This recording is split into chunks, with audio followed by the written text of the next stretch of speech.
Nah, drama ini memperlihatkan salah satu sisi gelap kehidupan anak SMA di Korea yang mungkin saja bisa terjadi di kehidupan nyata.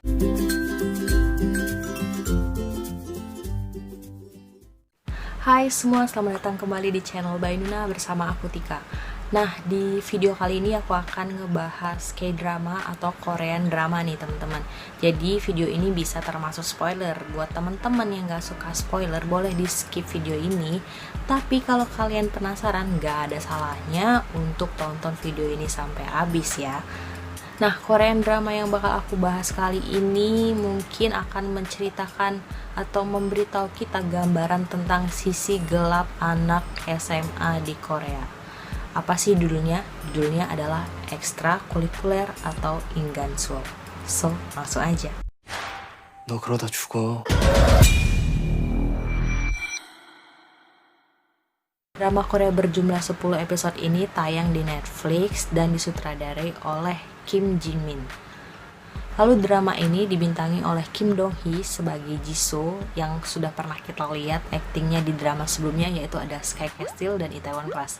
Dan juga ada Jung Da-bin sebagai Min-hee yang kita nggak usah raguin lagi aktingnya. Pasti kalau kalian pernah lihat drama-drama sebelumnya, dia ini adalah artis cilik dan bahkan dia mendapatkan penghargaan artis cilik terbaik di MBC Drama Awards.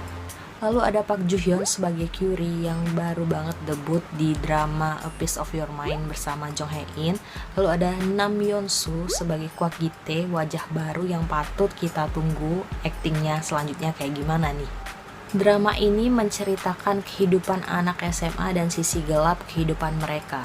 Jisoo adalah seorang anak SMA yang berprestasi, yang termasuk pinter dan cerdas di sekolahnya, namun tidak disangka memiliki pekerjaan yang di luar bayangan banyak orang. Di balik prestasi akademisnya yang luar biasa, Jisoo merupakan seorang penyedia jasa layanan keamanan untuk para pelaku prostitusi. Jisoo melakukan pekerjaan ini untuk memenuhi kehidupannya sehari-hari dan untuk membiayai sekolahnya. Nah, Jisoo ini hidup sendirian tanpa orang tua, jadi dia butuh penghasilan untuk biaya sekolahnya dia. Pelaku prostitusi yang memanfaatkan jasa layanan dari Jisoo ini adalah si Min-hee, yaitu teman satu kelasnya sendiri. Nah, Min-hee melakukan pekerjaan ini untuk membelikan barang-barang mahal kepada pacarnya, yaitu si Kwak Gi-tae. Namun, latar belakang kehidupan atau keluarganya Min-hee ini tidak terlalu diceritakan di drama ini. Min-hee menggunakan jasa layanan Jisoo ini karena banyak pelanggan yang menggunakan kekerasan terhadap dirinya.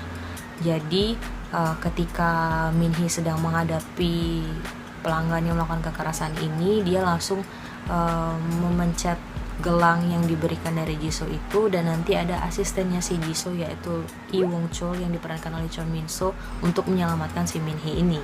Perlahan pekerjaan Jisoo ini mulai diketahui oleh teman satu kelasnya sendiri, yaitu Kyuri. Kyuri ini adalah murid populer di sekolah dan juga berasal dari keluarga kaya. Awal mulanya terjadi karena si Kyuri ini mencuri handphonenya si Jisoo. Jadi si Jisoo ini kelabakan karena handphonenya hilang, tapi akhirnya si Jisoo tahu kalau si pencuri handphonenya adalah Kyuri, dan akhirnya Kyuri juga mengetahui pekerjaan si Jisoo yang sesungguhnya. Nah, sampai pada akhirnya si Jisoo kehilangan tabungannya dari penghasilannya, dan akhirnya Kyuri menawarkan bantuan kepada si Jisoo dan akhirnya mereka bekerja sama. Kyuri memberikan modal uang kepada si Jisoo untuk melanjutkan pekerjaannya ini. Akhirnya mereka bisa jalan lagi nih, pekerjaan yang sempat vakum akhirnya mereka jalan lagi, bisa melanjutkan layanan keamanan ini lagi.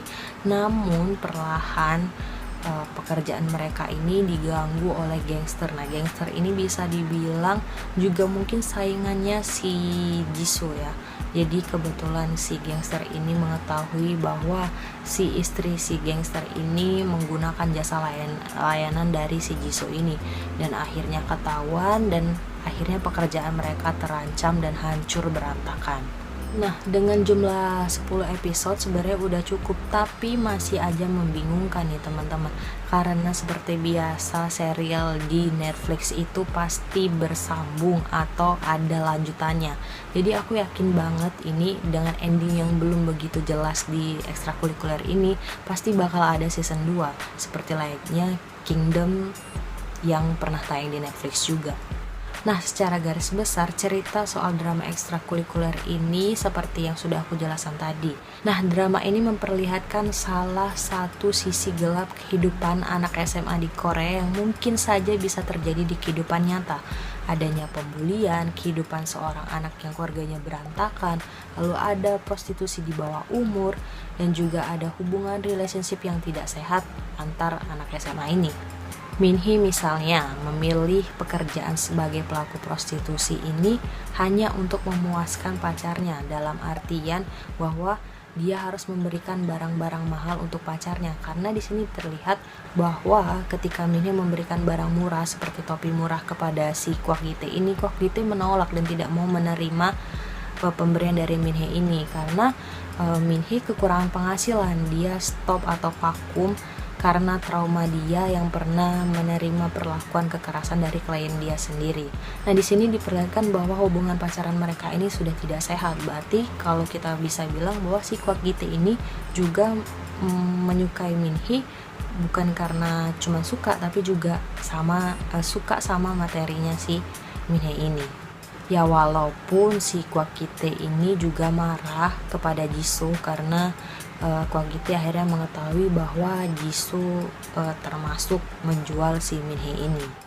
Lalu kehidupan anak SMA yang keluarganya berantakan. Contohnya si Kyuri. Di sini dijelaskan bahwa Kyuri ini adalah anak yang berasal dari keluarga kaya, namun dia ngerasa kayak dikekang.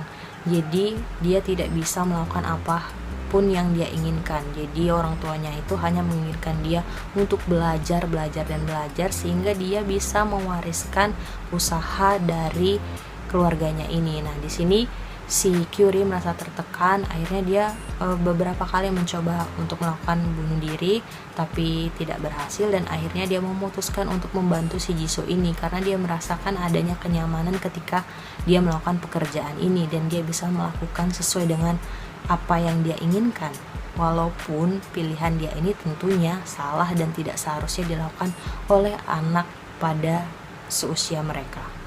Lalu juga ada kehidupan Jisoo yang berantakan.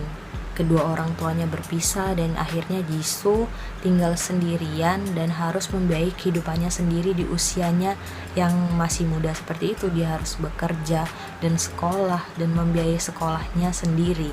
Dan dia juga mengalami pembulian yang dilakukan oleh Kwak Gi Tae. Kwak Gi Tae ini juga tidak hanya membuli si Jisoo, namun juga membuli teman-temannya yang lain di sekolah ini.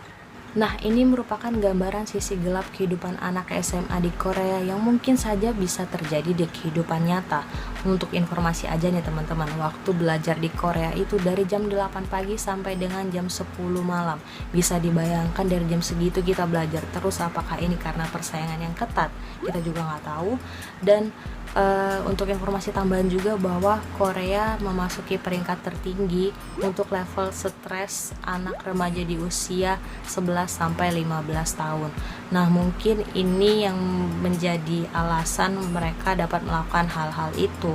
Jadi karena mereka stres, akhirnya mereka melakukan hal-hal buruk yang seharusnya tidak mereka lakukan di usia mereka saat itu. Lalu di dalam drama ini juga selalu muncul peringatan akan layanan bantuan untuk anak remaja yang merasa tertekan. Jadi sebelum drama mulai itu ada tulisan yang menuliskan bahwa kalau ada anak remaja di sekitar kita yang sedang tertekan, silakan menghubungi mereka.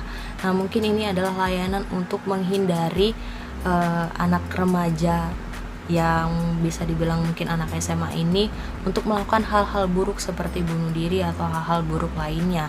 Jadi biar mereka tidak terasa tertekan dan mereka bisa menceritakan masalah-masalahnya melalui bimbingan konseling ini. Melalui drama ini juga berpesan bahwa pentingnya bimbingan dari orang tua dan juga orang-orang di sekitar, misalnya guru yang paling dekat dengan para anak SMA ini.